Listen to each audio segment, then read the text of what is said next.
What's going on, y'all? You already know who I am, I would hope. Anyway, let's just dive right in. In today's episode, I'm going to be interviewing a good brother in the Lord whose journey, his journey out of wokeness, for lack of a better term, I found to be very inspiring. And I thought that it would be very beneficial for y'all to be able to chime in and hear his journey. And who knows how it can benefit you down the road. Maybe you have a family member or a friend or someone that you might be concerned about their current path. And hopefully this episode will serve as some form of an inspiration for you, or at the very least just be educational.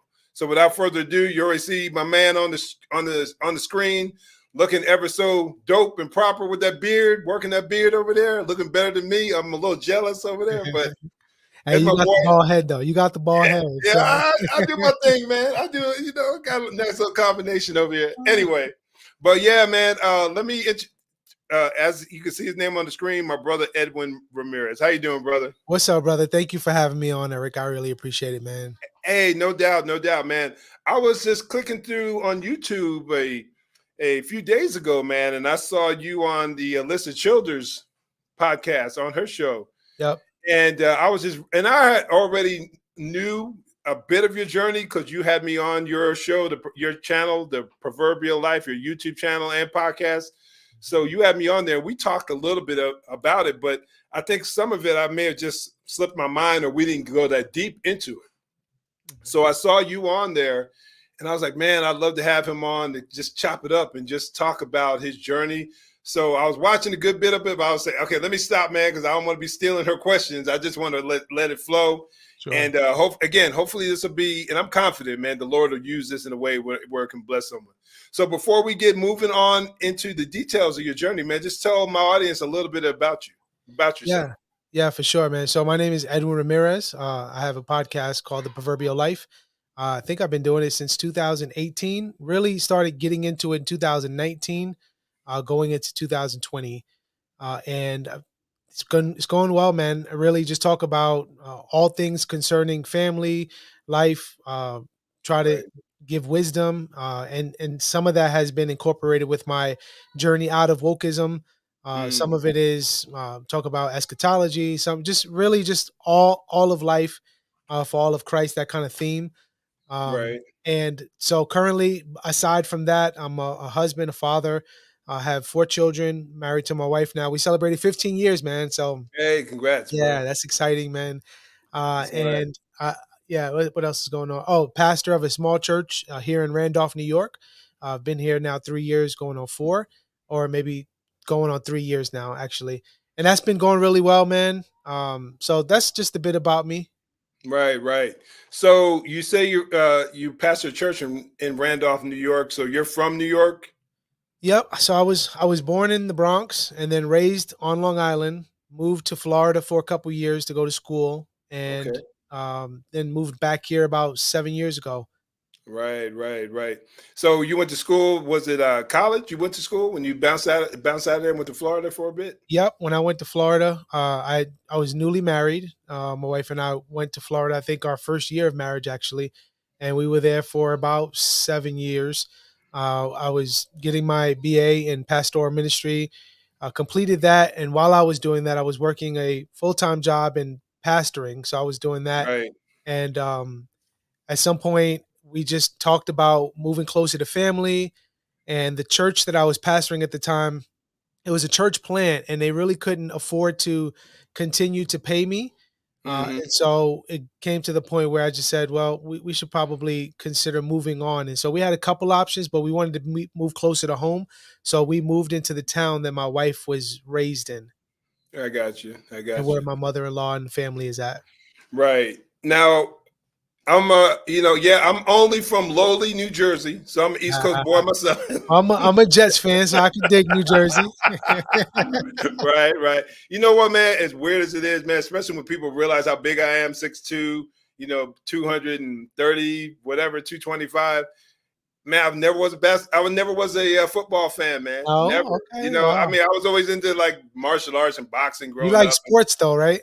Oh yeah, Okay, yeah, like okay, boxing and basketball. I used to be a massive NBA fan okay. until they lost their dang minds in Oh boy, 2020 I know. after George Floyd died. Man, I'm telling you, man, I was everybody knows, like all my family, man, I was a massive Knicks fan, as sorry as we have been for the Yep. last couple of decades.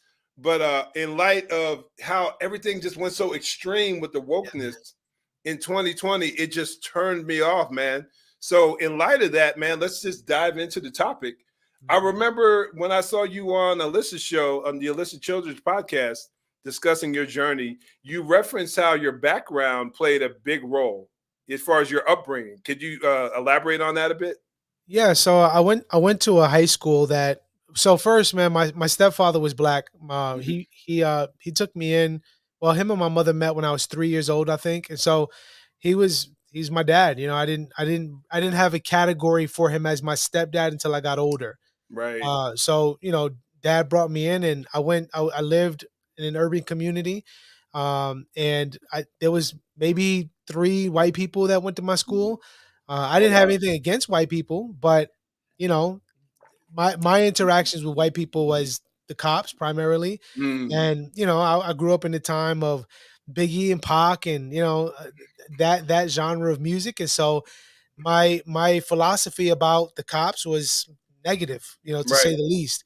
Um, and I had 2 parents, but they weren't Christians. I wasn't raised in a Christian home. I wasn't a bad kid, but I found trouble. Trouble found me, Right. and yeah. Having so anyway, I grew up in a school where it was predominantly black, mainly Caribbean, and also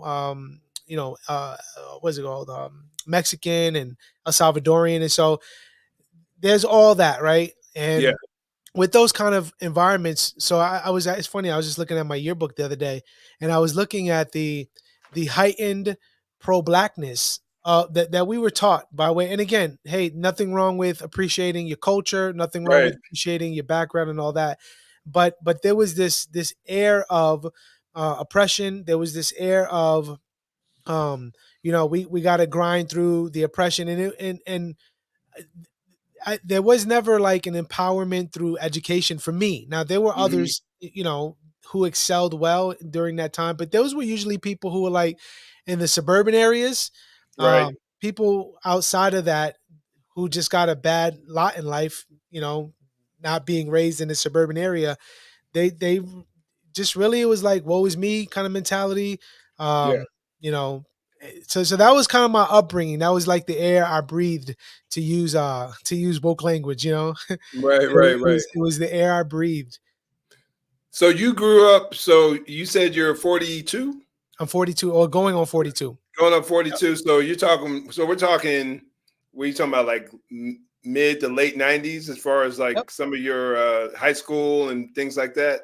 Yep. That I time. graduated 2000. So Yeah, I can think. Oh, okay. Yeah. So I can think back on when you talk about some of the Biggie and Tupac and whatnot. I can think back on just because I was just a young man at the time. Well, 2000, yeah, I was 30 years old. So I can think back on that time frame where a lot of cultural, as far as hip hop, now the influence of hip hop has been going on pretty much since it sure. debuted, as far as Yep. how it impacted society, and it just continued to grow more and more as time went on. Like I can remember when Rappers Delight first came out when I was in New Jersey, listening to, probably, I'm trying to think of the radio station, you probably know it, maybe WBLS. I don't even know Okay. if they're still active up in New York.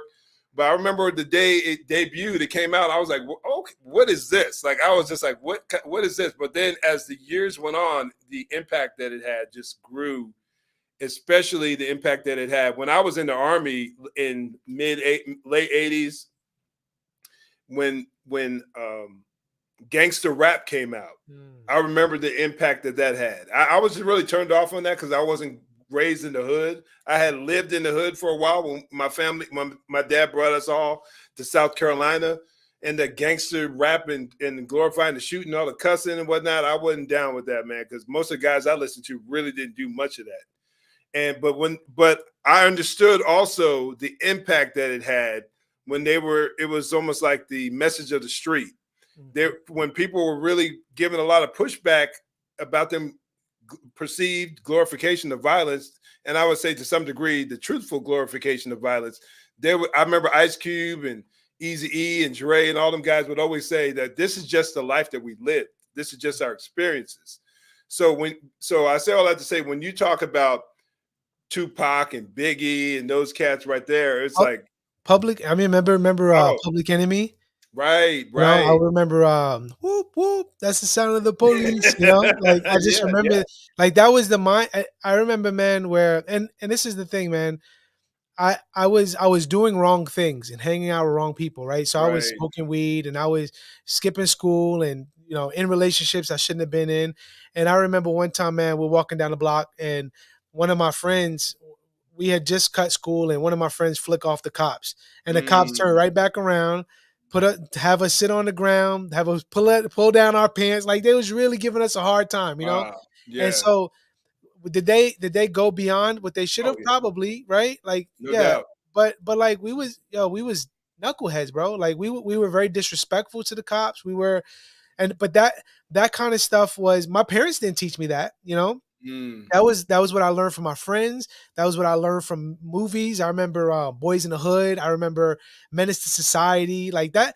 right. It's funny. I talk to my wife now, and she's like, my kids, they're into like Star Wars and things like that. And I was like, I've never seen any of those things because that wasn't my culture.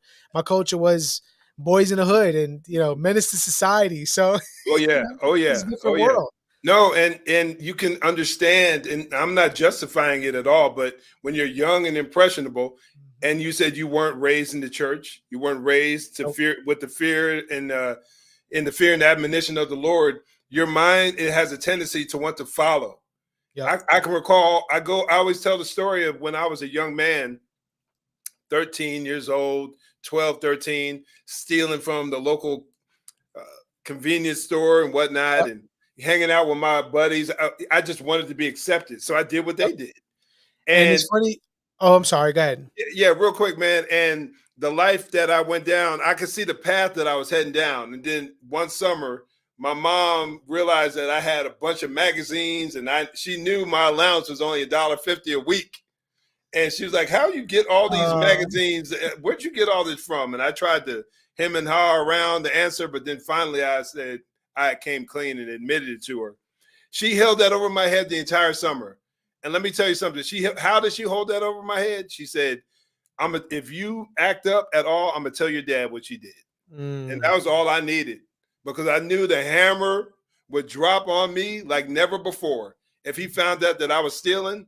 So I was an angel all summer long, but it mhm. was just the impact that he had, the role my dad had, that fear that I had of my father. I was like, man, I'm not doing this. I always tell people my life of crime was officially over at Yes. 13 years old. I was done, bro. I was like, I Yeah. ain't doing that again, because if my dad finds that out, he'd probably take me down to the jailhouse himself and say, "Here you go. He's over here stealing." But Yeah, man, man. just that. But in the meantime, like I was saying, man, I was following after these knucklehead kids. Yep. My dad went to church, and this is a story in and of itself. My dad went to church, but it wasn't until we moved to South Carolina where he ever even wanted to take us. He never wanted to take us to church. And like I said, that's a story in and of itself. I think my dad was Papa, in the old song, Papa was a Rolling Stone. That was my Yep. pops. Unfortunately, and being real, man, being Sure. real. Yeah. And but when we moved down to South Carolina, he wanted me to start going to church, and the rest of my siblings. But I didn't want to go then. I was like, I begged you to go when I was little, but it just demonstrates how easily a kid can be impacted by Mhm. their environment. Peer pressure is a mug. It really is. Peer pressure can be really strong. Yeah, man. That's what I was gonna say. Is a world a worldview, how you view the world, is developed at a very early age, and No there doubt. there is a message that we live with. The world that God created is a world that is communicated through story and through narrative. And it's not just cognitively learning, but it's Hmm. also, how they say, like, some of the lessons you learn is not just taught but caught, Yeah, things yeah. you see. And so, like, for example, growing up, I remember thinking that the government was wicked, just plain out across the board. Like, and I didn't have like substantial evidence to come to that case. It was just, how could they not be? Like, look at how, people who, look at the ghetto, look at how people are oppressed. Right. Look at this, look at that. So you have these.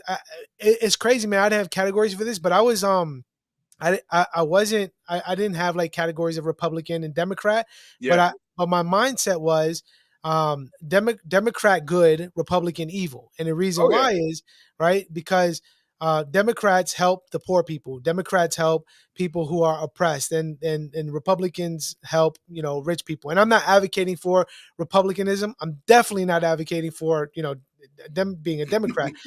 but but it's just there's things you see and you hear and you learn, and it becomes it becomes a worldview, and it determines how you live your life. And 100%. you may not be able to write it down and explain it as clearly as you would like to, or you think you could, but it's a worldview, and it starts very early in life.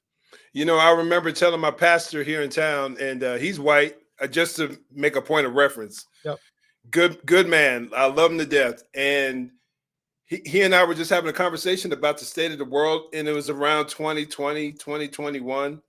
And I remember his wife, and I know she meant well, but she was like reaching out to me. She was like, Eric, if we've ever said anything that might have been offensive to you in church, I just want to apologize. I was kind of upset. I was a little angry that she did that, because I'm thinking to myself, if you did, you would know about it, one. And then Right. two, I wouldn't be here. I wouldn't be coming here every week. But she saw all of the unrest that was going on in the culture. She just was, just trying to offer olive branch, so to speak, for a lack of a better and term. it's hard, bro, because when you're being force fed on how to think, you right. So it's sometimes, bro. And I don't know if I said this on Alyssa's show, but it's almost like a hypnotist, right? Like we're being hypnotized into thinking a certain way, and you start believing the message that's being forced down your throat. No doubt. So to not speak in alignment with that language, you check yourself and say, am I crazy? Like, so let me try to make it right. So I don't think that, and I don't know her, but I would assume that she's not a racist, right? Because she's white. But that's the narrative of the culture. Absolutely. Absolutely. She felt as if, and like I said, I know she meant well, but Sure. my mindset was like, I had been down that path. And the reason I brought up my pastor, because the conversation he and I had, I think it was last year, I was like, I said, you don't understand, Kevin. I said, I wasn't meaning that as a slight or to put him down. I said, but in the Black community, and it's probably the same in other communities, Hispanic community, probably very similar. When you're born, I said, they give you, your parents, the birth certificate, and they give you a Democratic voter card. Yes. And he laughed, and I laughed too. But I said, that's how ingrained it is in our culture to think a certain way, and to have this perspective that the Democrats are for the minorities and they're for the poor and the oppressed, and the Republicans are just about rich people and they're racist. And that was in my head for decades. But it wasn't until I got older and just started looking, and ultimately, primarily when the Lord saved me, that wasn't when when the scales literally fell off my eyes as far as how I saw the entire world. That's when things started opening up. But let me get back to mainly like your journey. You talk about the things that you dealt with growing up, seeing the police, the way that you interacted with the police, the things that you were taught or learned from your homies growing up. So how did that impact the rest of your journey as far as you growing up in really adopting this woke mentality? Again, I think in that time there wasn't like a category for wokeness. Right. Yeah, I don't And, recall that at all. and in my home, my parents didn't train me that way. They didn't raise me that way. So I think as I got older and I got into, to your point about, at the age of 13, you stop. That was the end of your criminal activity. Um, my stepdad, man, he was, I was afraid of him, and I remember one time I got arrested, for stealing from Sears, and that was it, bro. And I forget how old I was, but my dad at the time, he worked in the court system, and so I was just young enough not to get arrested and be put in prison, but I was just old enough where it could possibly stick to my record, and it didn't, Yeah. thankfully. So it was really a wake up call for me, man. And it was a pivotal point in my life where I learned that I can't be a follower, but I need to be a leader. And I still was working through that lesson, because you think about when I was woke, I was really not being a leader. I was being a follower. I was Mm, following the narrative of the day. So I think it's a lesson that I've learned as I've matured and gotten older, and put myself in really bad positions, man, that could have cost me more than I signed up for, but thankfully by God's grace didn't. yeah. So I ended up, one of the other steps, man, that really helped me was I ended up going to away to college for a year, and this college was like it was out of no, it was in the middle of nowhere, Right. mainly white people, but it was it Hmm. was it was like um, what kind of culture was it? It was like a rural culture, Okay. but we were isolated to this Bible college, and I was a little older at the time, probably mid-20s at the time. And that 1 year away really helped me dig into the word, which is good. But it also helped me rub shoulders with different cultures in a way that's heightened than I was when I was growing up. I remember I went to high school with maybe five, six people, five or six white people. Um, Mm. so when I went, How big was your high school? Like, would you say your graduating class? How big was it? maybe 300, 400. Okay, and only in you're talking about in your grade, five or six white people. In my graduating class, there was probably two white people. Yeah, Wow, yeah, yeah, yeah. It was wow. probably two white people. Yeah, so and they were cool white people, you know what I mean? But it wasn't, but when I went to this school, man, it was like all kinds of different people. Mm, So that really helped. And then that's where I met my wife at, right. who was white. And I got to know her and fell in love with her and established a relationship with her. So that helped. And then when I came back from there, I went to a church that was predominantly white. So these are things that God was providentially using to Yeah, help train me on thinking from a different perspective than how I grew up. I got you. I got you. So I really trip out because our backgrounds are eerily similar to some degree. Because growing up for me, I grew up in Union, New Jersey, and at the time, it was a predominantly white community. And man, I tell you, it was due to racism. And I chuckle when I hear people talk about racism these days because, man, the stuff we dealt with growing up, me and my siblings, my dad, my mom and dad. My dad, and let me back up a little bit. My dad, when he died in 2003, my biological father was 93 years old. Oh wow. I was 33 back then in 2003 when he died. So he had me when he was somewhere around 60 years old. He's making babies, like, man, I'm 53 and I'm like, man, the idea of like having 10 years having a newborn, I'm like, man, like I couldn't do it. All right. But he grew up Jim Crow, South Carolina. Like he dealt with some ugliness. And there were a lot of little subtle remarks he would make every now and then. Man, them white folks, you can't trust them white folks. He would say subtle things like that. And I'm not justifying what he's saying, but Yep. considering the world that he grew up in, Jim Crow, South, in the heat of the height of the civil rights movement, I could almost understand him having a bit of a tainted view. Mm, But as crazy as that is, he never taught us to think like that. He mm, never said anything about hating white people or white people are the enemy or anything like that. Never. mm, And my mom had a totally different perspective. She grew up in New Jersey and New York, spent a lot of time between those two states. And she said racism was just not a thing in her experience. It just wasn't. And that always blew my mind. I was like, Mom, look at all the nonsense. Like, I'm walking down the street, walking home, ain't bothering anybody. And somebody would drive by in their car and just yell the N word out for no reason, mm, just because they could. And again, this is 1970s, 76, 77, 78, early 80s. This is when I was a my formative years. Sure. I was like 6 years old in '76, so born in 1970. So, and then, like I said, I was in a predominantly white neighborhood in New Jersey. There were some kids the black kids lived in a town called Vauxhall, and they were just as ghetto as they could be. They were just the worst. I mean, and this is what I tell everybody. I got it from the white kids. They were hating on me because of my skin color. And I got it from some of the other black kids because I wasn't black enough for them. Yeah. I got it from all sides. And then when we moved to South Carolina back in '84, here I am with this thick New Jersey accent, not acting like all these other kids. I just grew up in a different environment, different culture. It wasn't ghetto or anything like that. And I was getting hate from these other black kids. And it took me some years to kind of settle in and, kind of figure out who I was. Because most of my life, I felt as if I was some form of an outcast. And then I fast forward to after I graduated in '88 and I joined the Army, then you have a culture where it's like everybody. Racism is highly frowned upon.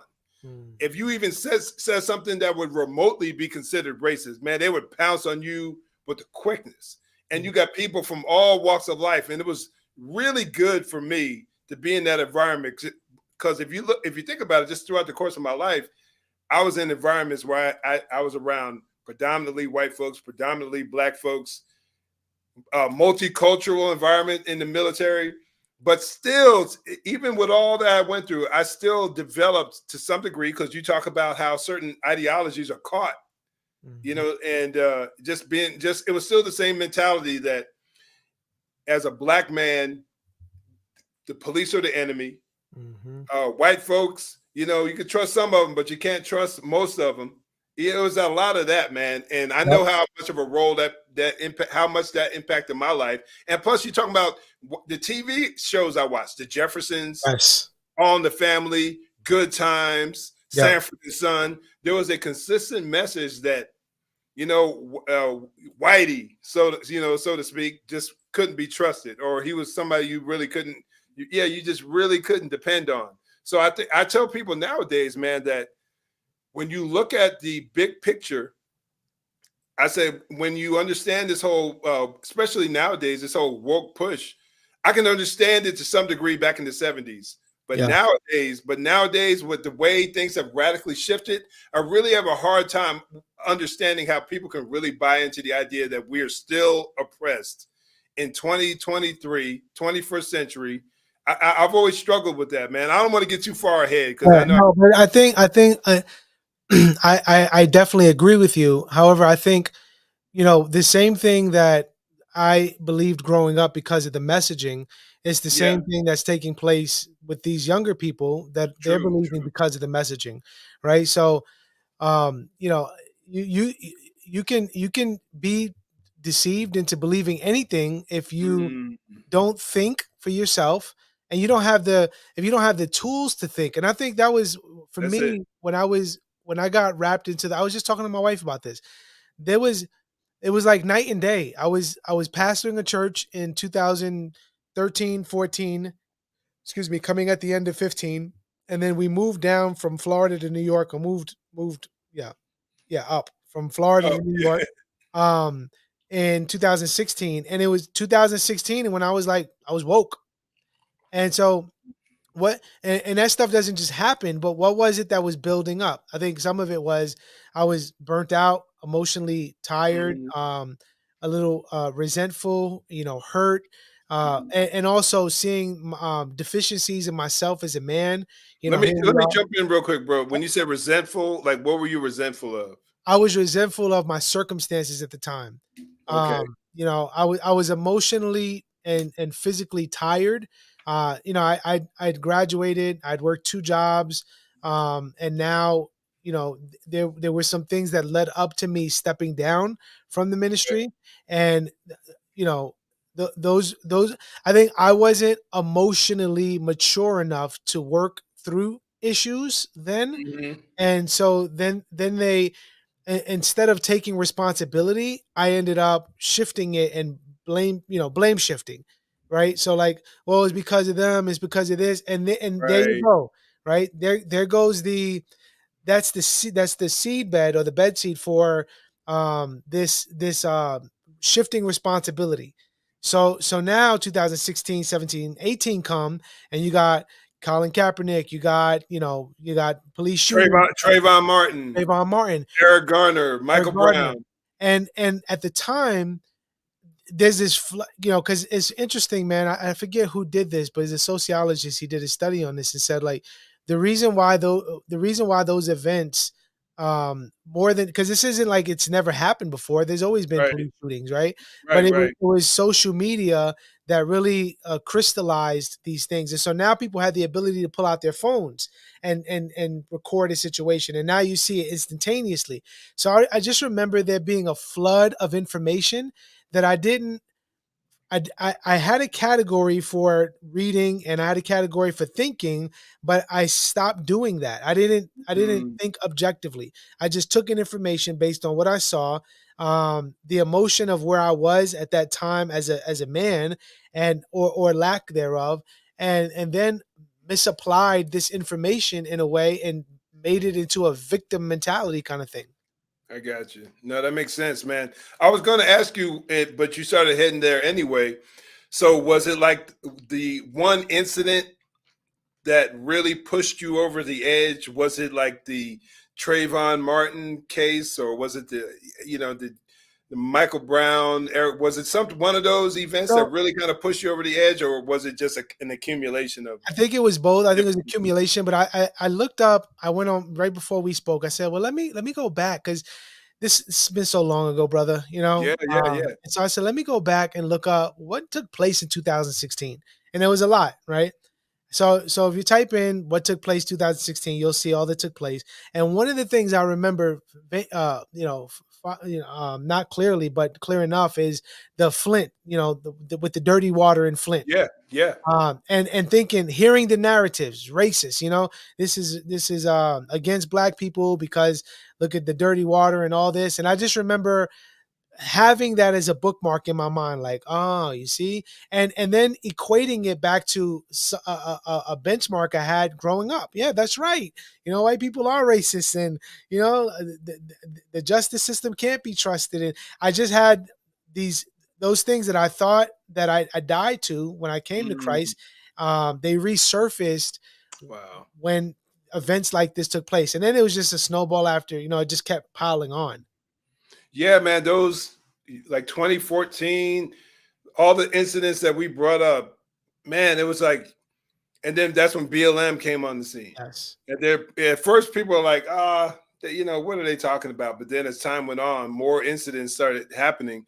People started looking at them and saying, well, maybe there is something going on to that. Because I think initially, like, even Obama really wasn't so open and so keen to welcoming in BLM. But as time went on, and you said someone did a survey or a study.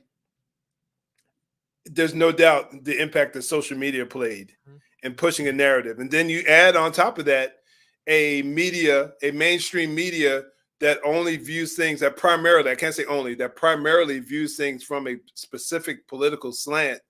So in order to push that narrative, that, you know, white man bad, black Yep. people good, just blanketly, you just keep pushing that out there repeatedly.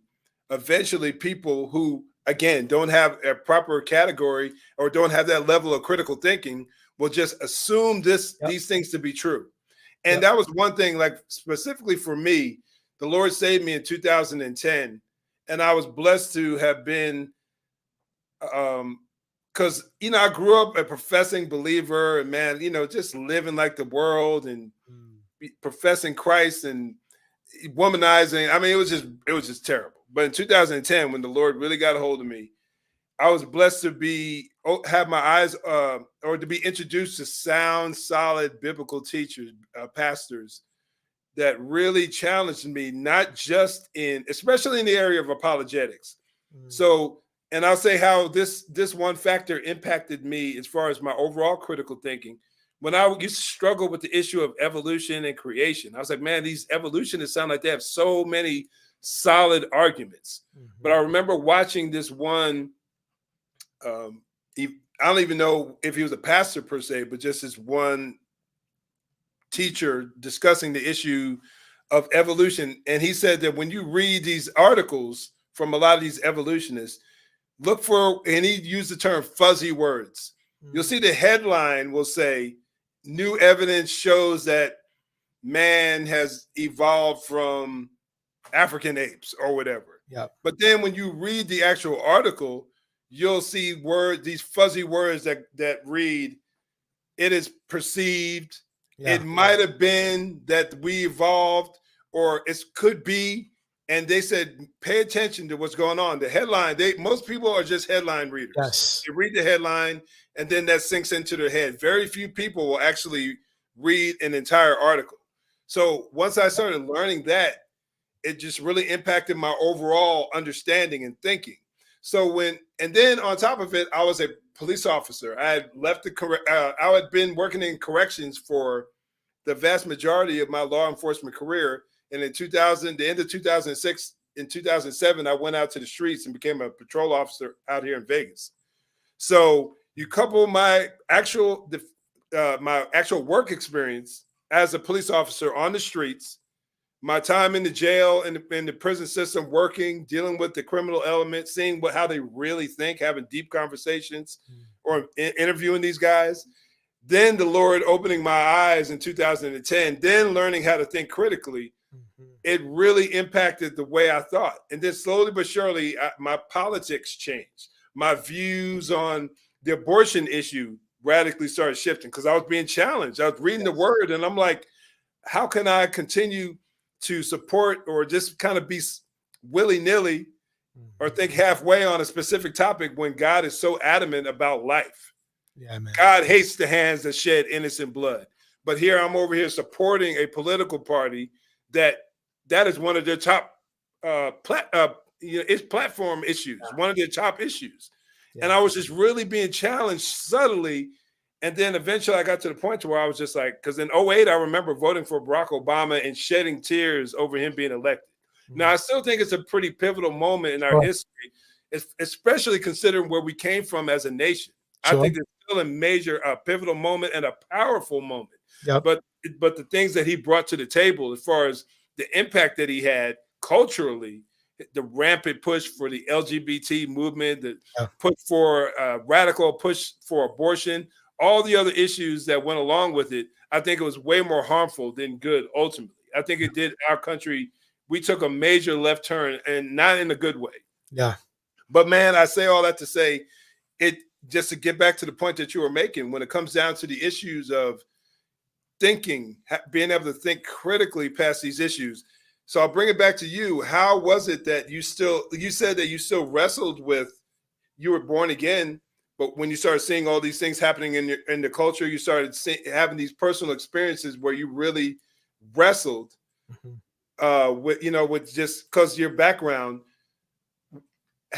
When did you get to the point? And I don't want to get too far ahead, man. I don't want to push you too far ahead. When did you get to the point to where you realized, when you really started understanding that your thought process, your thinking was off? When did that come about?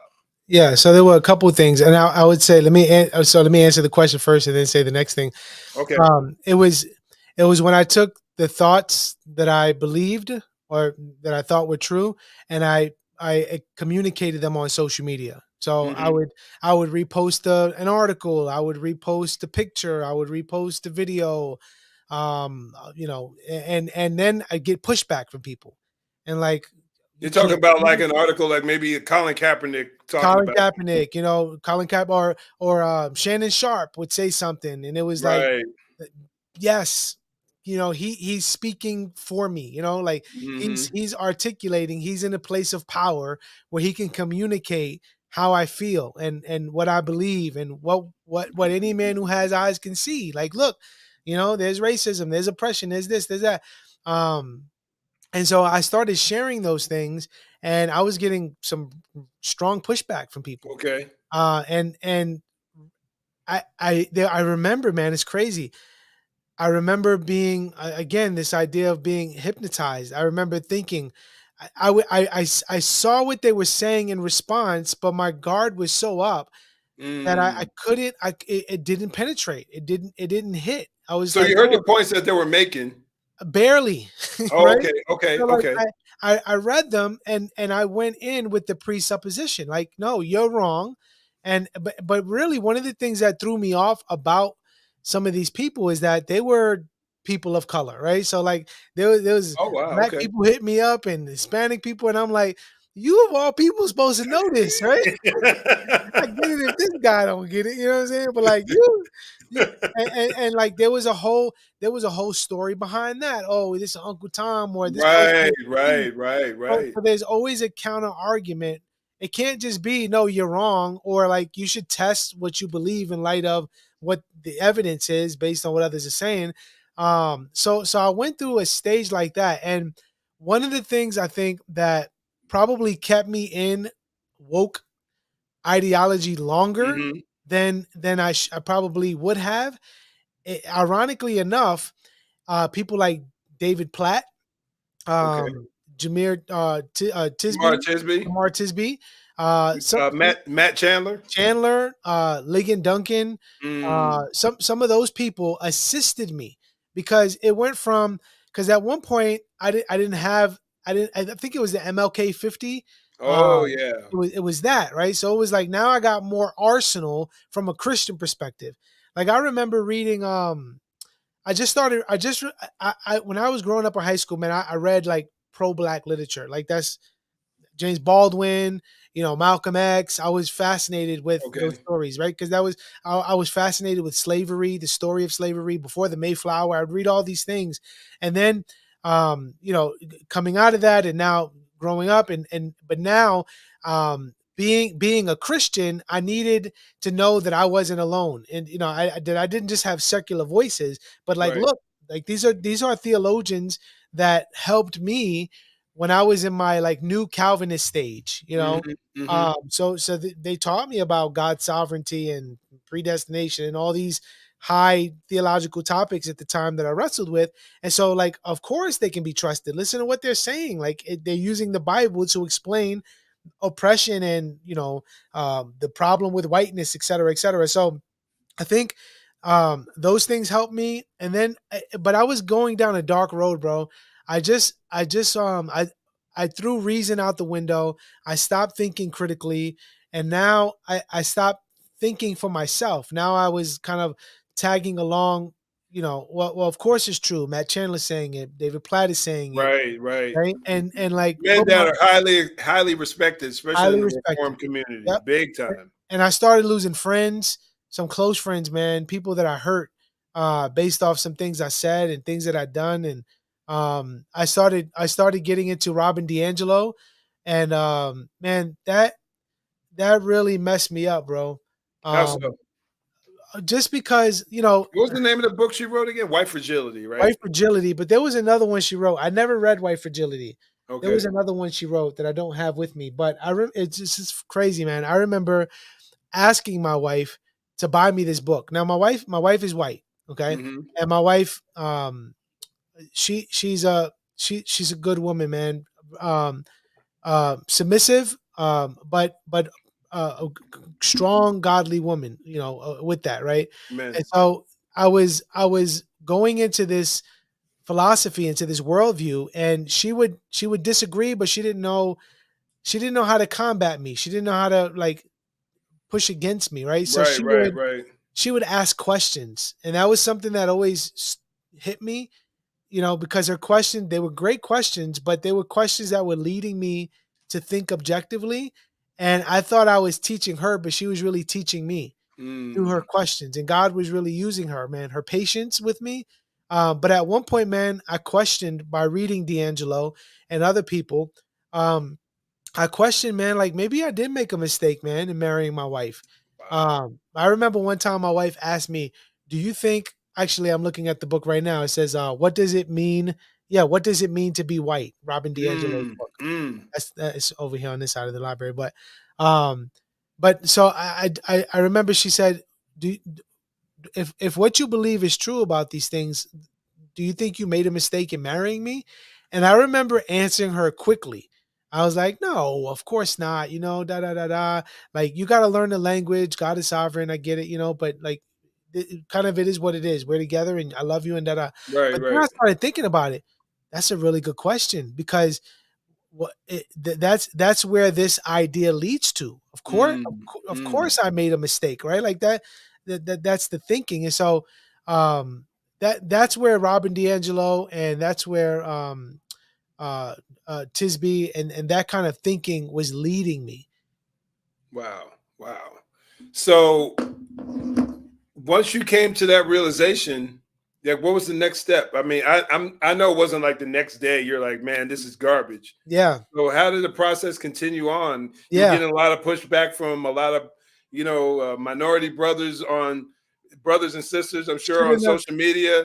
They And should have it's known crazy, better. man. It's yeah, right. It's crazy because it's always the fail safe when you don't have a response. Because I remember doing it in different ways back in the day as well. I remember watching certain people on TV, like if Larry Elder came up on a talk show. I don't even remember an argument he ever made.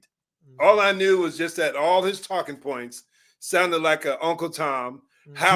house N word, Right, and I right, wasn't trying to hear anything he had to say. Listen to him, man. All he right. ever does is talk down about black folks and this and that. Oh, Uncle Tom behind. Look at him. Be pissing And me like, off. talking articulate and sounding like you know what he's talking about. Come on, man. Yeah, I wasn't even trying to listen to that. But Ignorant. it's weird, man, because it's like as years went on, I'm like, man, like now I listen to him, I'm like, this brother makes a ton of sense. But it took a process in order for me to get there. So getting back to you, Yeah, what was the rest of that journey, man? You get a lot of pushback. Your wife is asking you challenging questions. But at the same time, you're seeing these uh, brothers and sisters in the Lord, pastors, who are considered sound, advocating for some of the same mindset that you were promoting at the time. So go yeah. ahead. Yeah, if you can Before continue before on I with your get journey. Yeah, before I Okay. get there, man, I want to hit on something you just said. So it's like, it's almost criminal, bro, that the black community has, by virtue of propaganda from the Mm, media, have missed out on voices like Larry Elder, Thomas um, Sowell. Walter Williams, Thomas Sowell, So, right? right, Like, what?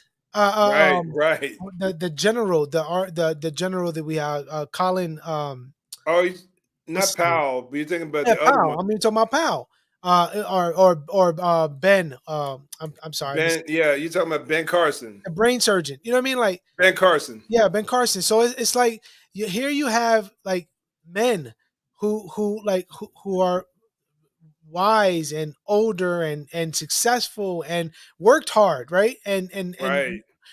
I don't know about them. Like, when I first came across, I forget his name. Anyway, when I first came across Thomas Sowell, when I first came Mm, across him, it was like, oh, he's wrong. He does reductionist history.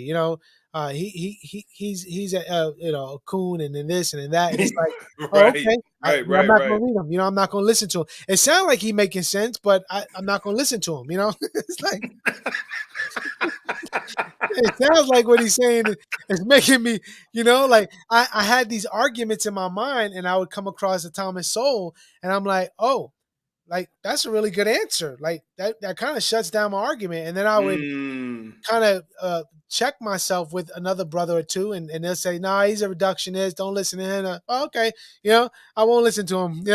I won't deal with his arguments. I won't wrestle with them, but he's got to be wrong, because, my other urban friend says that he's wrong. So, Yeah, just to add a little correction there, the conservative general, he was a colonel, Alan West, I think you're talking about. You West. said Okay. Yeah. Yeah. Yeah. West. Alan West. Colin Powell, as far as I remember, he's pretty, even though he was a Republican, a lot of his Yeah. perspectives were pretty much on the liberal side. But Yes. but yeah, but there's been a history of people, man, and that's another thing that really got me, man, but was when I look back on, because growing up, I remember watching Roots. I remember I was 8 years old, roughly, when Roots came out. And like I said, man, I was dealing with a lot of hatred. Some of the kids in school who professed to be my friends would tell black jokes and all that kind of stuff. Man, that would just cut me to the heart. And so I'm watching Roots. we watched like the whole miniseries, and you're seeing these white men coming into the jungle and throwing nets and lassoing these black folks and dragging them out. And man, I remember going to school. Here I am, a little kid, man. Like I said, I'm in the second grade, and I had so much hatred towards white folks watching that. Fast forward 35 plus years later, I'm reading Black Rednecks and White Liberals by Thomas Sowell, and it come to find out that I'm drawing a blank on the dude's name who wrote Roots. Alex Haley. Alex Haley. Even he admitted that he wanted there to be a fiction for Black people, because the reality was that there were multiple tribes in Africa that captured other tribes and sold them into slavery. I'm not saying this to clean up the transatlantic slave trade, horrific, evil event in our world's history. But man, the things that I've learned over the last 10 plus years, honestly, in my life about the true history of slavery, dude, I did a series. If anybody who's watching on my YouTube channel, I did a 4-part series going through some of Thomas Sowell's writings on the history of slavery worldwide. And bro, I'm saying if I had heard these things back when I was a little kid, that probably could have impacted a massive part of my entire walk. I mean, by my entire journey in life, having such hatred and disdain for a group of people. And some of it was legitimate at times with the way I was treated and going back and studying and reading history. But man, there's so many factors. When people withhold information, it's just as bad as lying. And I felt like there was so much history in our nation that was completely withheld from me, that I was just like, man, I can't believe that this is what really went down. A fuller picture. It's just like, as a cop, it's just like the police. If all they ever show on the news is me as a cop shooting a black man with no context, most of the time, no context surrounding the incident, if that's all you ever see, and again, you don't have the critical thinking skills to say, okay, I really want to know what took place prior. I'm just asking questions. Why did that officer tackle this dude, punch him repeatedly, and put him in handcuffs, and he's bloody, and then drag him? Now, is that cop being abusive? It's possible, but it's also possible that that cop was completely justified in his or her actions. And then you have a media, a mainstream media system. You have Hollywood. You have the music industry. You have academia, high school, from grade school all the way through to college, all promoting a specific, the professional football leagues, all promoting a specific agenda. The vast majority of people don't have the time, and it's unfortunate, to really say, well, let me be a Berean, if I can use some biblical terms here, and say, let me study and really find out what's really going on here, just to see if there's something else happening. But I remember many a times when I ask questions, people are like, oh, look at him. He's just trying to deflect. You don't want to know the truth. Why can't you understand what's really going on? Why can't you see, especially being a black man, when I started offering pushback, dude, I would get it left and right. Eventually I think there were some people who just said, man, Eric's hopeless. I'll just leave him alone. I'm going to stop arguing with him. But then I think there was a smaller group of people who were able to see, okay, they said this about Michael Brown, but a lot of what they said turned out to be a lie. Hands up, don't shoot, never happened. I mean, that was just something that was made up, never happened. There's actually DNA evidence, on, who was it? I forget the officer's name. Yeah, the officer. There's actual DNA evidence on the officer's gun that showed that Michael Brown actually reached into his car to try to take his gun. And then when Michael Brown got shot, he was running towards him. But you had people saying that he was on his knees with his hands up, saying, hands up, don't shoot. And he just gunned him down. So and then there were so many other situations as time went on. The Stephen Clark incident, where there's actual video footage, and you see him actually moving towards the police with his hands up as if he had a weapon. He got shot. There's so many times where there's a narrative that goes out Yep. And I think that it's intentional to get people to Yes. respond a certain way, especially black, brown, black folks, Hispanic folks, people who are sympathetic with the struggle of minorities in our country. Mm-hmm. And like I said, they don't care whether it's factual or not, because Nope. you can't tell me that there's not an ultimate agenda. And I know I went way past No, no, where we're you're right. talking. No, yeah, and like I was just thinking of that, man. I want to speak for myself here. I was trained to think this way the whole time. I was trained to believe what I was told, and I Mm, wasn't given the equipment to question what I was told. And this really happens. So my point is, this isn't a black and white thing, right? Like this is a power and control thing. So I think of like Pharaoh. Pharaoh wanted power. Pharaoh wanted good he saw point, bro. himself as a god, and I think our state sees itself as a god. And so I think the media sees itself as a voice, as a god in a sense where you can control a group of people on sociological and economical different standpoints, and Hmm. you can use it almost as an experiment to see, okay, let's see how especially now with the kind of technology we have, you can program a computer bot to put out a fake tweet and see how people are going to respond based off that tweet, especially with election coming up. Oh, it's a wrap. Oh yeah. There's going to Oh be yeah. all kinds of, like, it's just like clockwork, like, so here we are again. November comes, and now let's put out this narrative, and now people are going to fight against each other. So I think there's powers that be, and I'm not trying to be conspiracy, but just saying that there are people who have authority that always want power, and if you have a people who can't think for themselves, then you're led to decisions where you think you're thinking for yourself, but you're really not. You're being led to think in a certain way, and I think that happens. So our schools are not educating us, right? Because they can't. They're not trying to. They don't have a Christian worldview, so they're not thinking of, Right. right. Like they're not thinking of teaching the whole person, right? They're thinking of anyway, we won't go down that route. But there's a whole like system in place that is seeking to make people dumb and reliant on the government. Um, And they've been highly effective. for That's years, yeah. I mean, years. and it's really sad and it's really unfortunate, because we have kids graduating from schools, high schools, who can't even read, like on a fourth grade reading level. Yep, I can tell a story of my daughter, my youngest daughter. The No Child Left Behind program was yep. just pushing her through the That's what happened to system, me.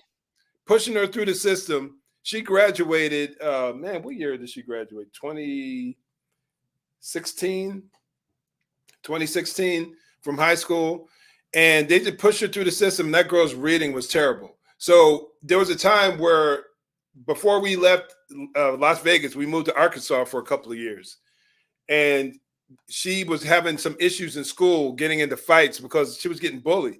And I told her, don't let somebody just sit up there and just mistreat you. Mhm. If you know that you're not bothering them and they're trying to harm you, defend yourself. And I Yep, said, you will not get in trouble when you get home. yep. And she finally got pushed to the brink, and she started defending herself. And they called us at school, and they were saying that they were going to put her in one of these, I forget the title they have for these schools, where kids go who are like just problems. And Hmm. I'm like, my daughter would not survive in a place like that. She's not a thug, a gangster. She's nothing like that. Like, she's square as could be, in a loving way. You know what I'm saying? Like, loving way. And so I was like, so we were like, okay, we're taking her out of school. And me and her mom weren't together at the time. So we were like, okay, we're going to put her in a private school. So we found a Christian school that was attached to the church that I was going to at the time, put her in there. And she struggled. When she first went in there, their academic standards were much higher. And Hmm. she really, really struggled. And she ended up having to be held back one year. Hmm. And she was really hurt over that, like disappointed. I said, "Hun, this is going to help you in the long term." Hmm. Because in that school, she was taught some semblance of a biblical worldview, not as fully as I would have liked. Sure. She was taught a biblical worldview. She was really pressed and pushed in areas that she struggles. Her reading improved, her math improved, things like that.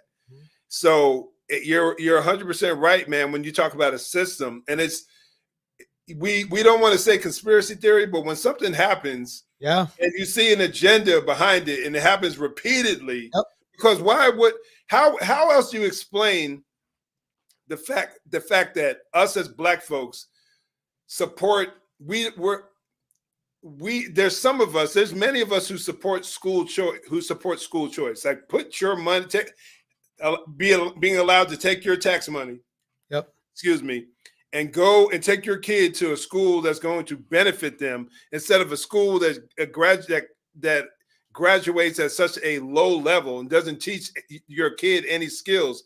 But there's still people out there who will continue to push and Yep. fight for this and say, no, we need to keep our kids here.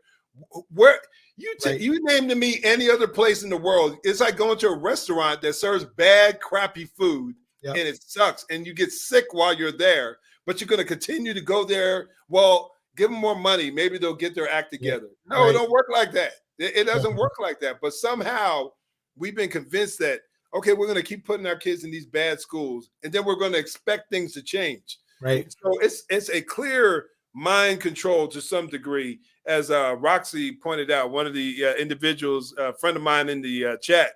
She says it's a form of mind control, and I think she nailed it 100%. Yeah, It's man. a form of mind control where we've been pressed to believe a certain way for so long, and then for those of us who were these outliers who really start thinking outside the box, attack mode.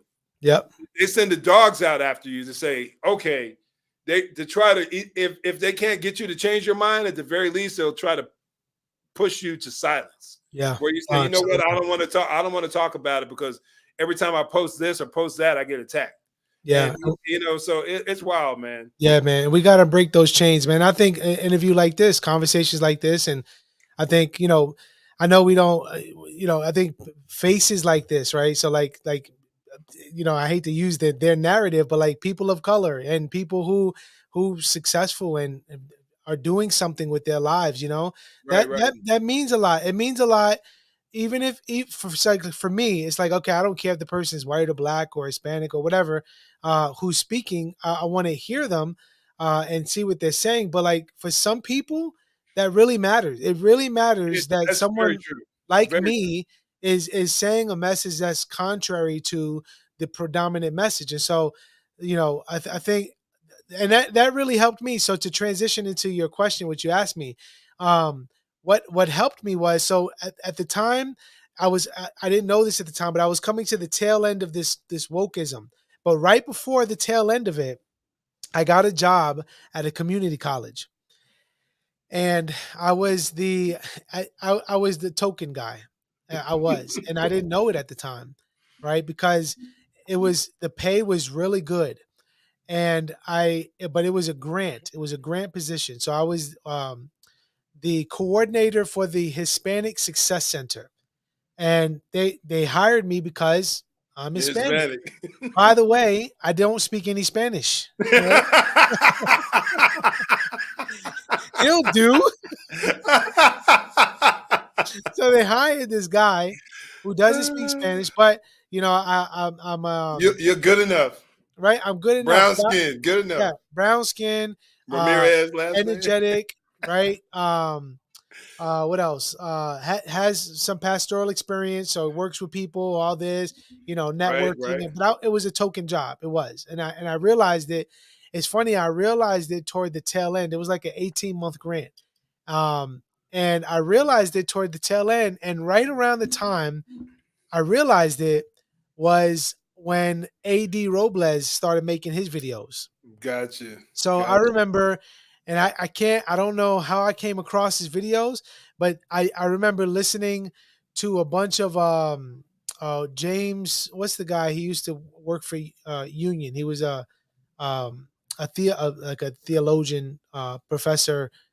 James Cone. James Cone. So I was listening to Cone. I was listening to some of his books, and then maybe in the algorithm, this guy named AD Robles comes up, and I started listening to his videos, and I just couldn't get enough of it. Oh wow. Initially, I listened to it to combat him, right? So I'm listening to him, and Mm, I like even now. I like to listen to people that I'm not in agreement with, to right. hear their arguments and to see if I was in a conversation with them or someone else, How would what you respond? talking points would come up. And so it's like practice for me. So I was like, all right, let me listen to this guy. AD Robles, Spanish guy. So I'm listening to him, and I'm like, that makes sense. Interesting. And it was like it was hitting me. And I would listen, I would binge listen to it because I would iron my clothes for work for the week. And so I'm ironing, couple hours, Monday through Friday. And sometimes I'll Right. do 2 weeks at a time, just iron clothes, and I'll listen to stuff. So I listened to a couple hours of AD at a time. And then he started doing videos on the MLK 50. And all this was like, it was Hmm. really solidifying me and helping me, along with the people that were sending me messages What year was privately. this? Was this like 2019, I think 2020, or I, I 2019? I think I came out of the woke movement probably toward the tail end of 18, Okay. about 18, 19, Okay. because I was later asked to be one of the co-authors in a book, and in that book I remember writing that What's the I name of the book? that I knew you was gonna ask me that, and I forgot the name of the book. I'll look it up, brother. You keep Yeah, talking. I'll look thank it you. up. Um, but I remember in that piece that I wrote that I had visited this church, and this is actually the church that I'm the pastor of now. That I had visited this church, and I remember seeing this older white lady in the front of the church singing "Behold Our God." That's one of my favorite songs. So Okay. we're singing "Behold Our God," and I'm looking at her, and I'm thinking to myself, I'm gonna be in heaven with this woman. Like that's my sister in the Mm. Lord.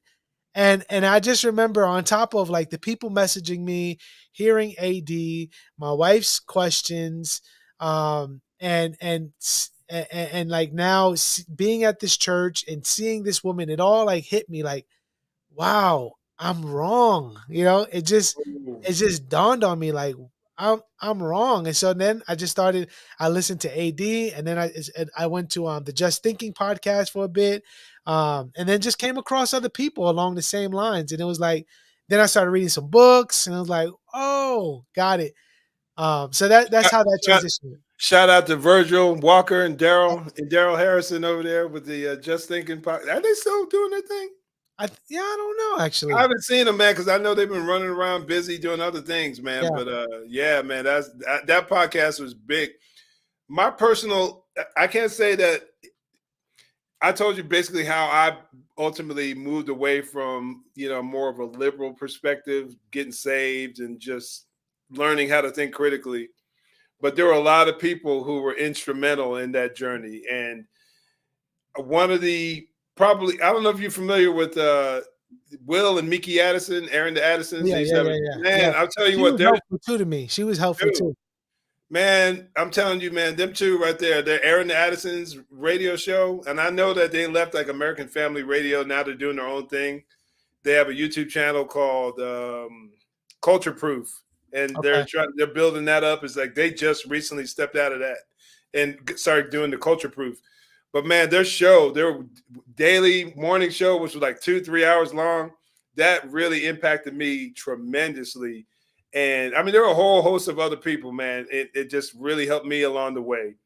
But man, the fact that you said you heard that lady singing and you saw her, it was just kind of that was like the end of it right there, That basically, was right? that was it, man. And I guess maybe one of the like points of application, people, man, is like if in New York when you get on a train, one of the repeated statements they say, if you see something, say something. Like And terrorist activity, things like yeah, that. yeah, yeah. If you see a bag on the floor or something, you see something, say something. And I think the same thing, man. Like if you see somebody, a friend of yours, someone that you've had interactions with, or a stranger, if you see someone say something stupid or dumb or ignorant, like say something. Or And just maybe, misinformed for that, or just misinformed. You just yeah, chime just in. misinformed or ignorant. Like say something, and obviously, like depending on who that's, and that doesn't mean, obviously sometimes, man, you just don't say something, but you Yeah, can pray time for and that place. person. yeah, you can pray for that person. But I'm thinking even of like close friends or people that you're noticing starting to drift a little bit.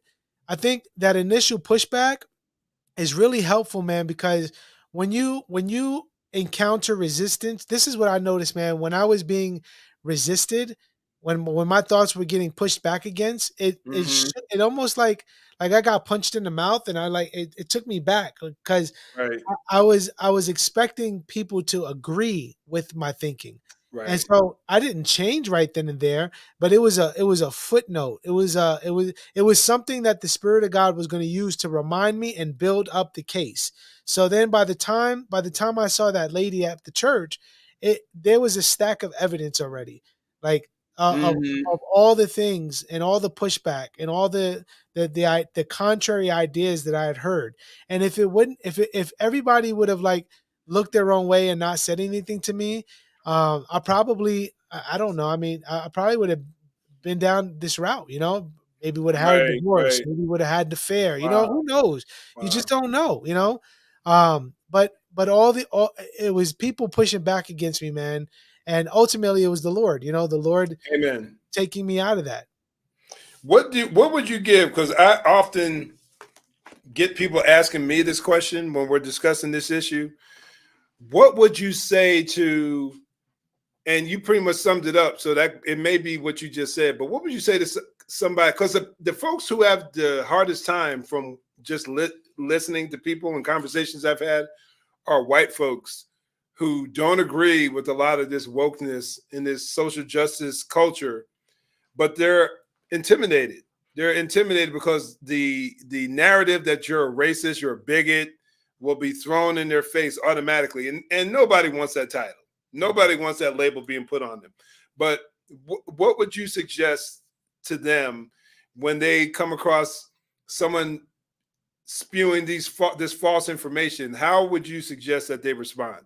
Yeah, it depends on who it is, right? So like, if somebody's being abusive, and they're not a friend or a family member, you should get away from them. Good point. Like just that's what the block button is there for, or just ignore them because you don't need that in your life. But if it's someone you can't just get rid of, like Yeah, family a member or spouse. Yeah, yeah, spouse, yeah, you know what I mean? Then obviously prayer first and foremost. And then yeah. with prayer, you pray for wisdom, wisdom in speech on how to. So there's different approaches, right? Sometimes you approach people with tears in your eyes, like I'm broken for you because you believe things about me that's not true, and Right, they're not true. So there's that. And sometimes people need a slap in the face, like, this is stupid. What are you right, thinking? This is wrong. Look at me, and I think those those conversations need to happen, and you shouldn't expect fruit initially. God could do it, right? But that isn't usually how we takes learn. time. It takes time. Like all of us. That's the process of sanctification. Right? It's the idea Right, of like already and not yet. So who I aside from all the woke stuff, I'm a better man. I'm a better Christian today than I was 6 years ago. Right. right. And so I think the same thing. Like if this person's a Christian, sometimes, bro, like people need to be called out. Like, are you a Christian? Because Mm, right, if you are, then I want you to think about what you're saying is true and what God says is true. And if you're a Christian, then you believe God's word supersedes your thinking, right? Or any other message. So you need to test what you're. So I think we need to bring people back to the foundations. Like, okay, you profess to be a Christian, you believe the Bible is the word of God, because a lot of these people, there's people, man, who profess to be Christians, but they don't really believe God's word is the final mm, authority. So if right. you're talking to someone who believes that and they're Christian and you think they are and you really believe they are, then bring that to them, bro, and say, look, man, you believe that God's word is the final standard, right? This is what God's word says concerning this, and this is what the messaging that you're believing is saying. So I think, man, you grab at all things that you can use, and pray and trust God and be patient. But this stuff, bro, um, this, and also I would say, man, is be there for them when the change comes, because sometimes we get so tired and we just give up on people, and Right. sometimes, right, sometimes it just is what it is, man. I'm done with this guy. This guy's a fool, you know. But then they come back around. There's stories when people come back around, and you need to embrace them again and say, listen, I forgive you, right? How many times should we forgive? 7 times? No, 70 times 7, you know. Amen. So Amen. we need to, and I can't tell you how many people I went back to, bro. I went back to every person that I could go back to that I offended, you know, Wow. and I said I was wrong, and every person that I offended that I didn't see, I went hard on social media on my page. And I think I even probably went too far on the extreme of the other side of Hmm. wokeism for a season, and I think the Lord used that to grow me as well. Um, I tried to make it right with everyone that I possibly could, and I couldn't make it right with some people. They were done with me, and that's I understand. No, that definitely makes sense, man. That's some good advice. Uh, Edwin, where can people get a hold of you, man, if they wanted to follow you? So the proverbial life on YouTube, you can watch my videos there, and on there, where else? You can also go if you wanted to listen to any of my sermons. You can go to Faith Bible Chapel on YouTube as well, and you'll be able to hear sermons and join in the service if you'd like. So those are the Uh, two main places right now. Awesome, awesome, man. I appreciate this conversation, man. It was really good, man. Really good. Thank I you, love brother. just listening to your journey, you breaking it all down, sharing your thoughts and your heart. And I knew it was going to be powerful, man. I never, I never listened to, heard every all the. Well, obviously, it's not every detail, but there are a No, lot of details that I was unaware of, man. Especially that the way the Lord used people like A.D. Robles, and you were initially listening to him to try to counter his arguments, but they started making sense to you. And, yeah, and just the beauty of understanding that it's going to be people from every tribe and people, tongue in heaven, man. That's going to be the holy host, the heavenly host, man. And how that ultimately was like what really was like the straw that broke the camel's back. That was pretty powerful right there, man. yeah, man. And I would say, man, you know, we have a great opportunity, man, to teach online, obviously, but also around us. The Very true. interactions that we have with people, man, we need to make them meaningful, even at an early age, right? With the people, with the children at our church, I want them to have a positive view of the pastor, right? And I'm not putting on a show. I'm being me. Right, But right. like though all those interactions that we have with people, they shape us, they form us, they No doubt. they they they articulate the language that we use and the worldview that we believe in. And I think, man, we should, as Christians, as disciples of Christ, we should live intentionally, right? We should live intentionally with how we live, uh, seeking to live a life that's pleasing to the Lord, but also like not being quiet about our faith. That's what the Mm, times, the age, the spirit of the age wants us to do is privatize our faith, be silent, just go along right. with the crowd. And I think, man, if we get in God's face, and like study the Word and have a awe of His holiness and a reverence of Him, man, we leave that room, as it were, on fire for the Lord, or passionate for the things of God. That stuff exuberates, right? Like Hmm. that's people see it, they feel it, they sense it, and it spurs them on.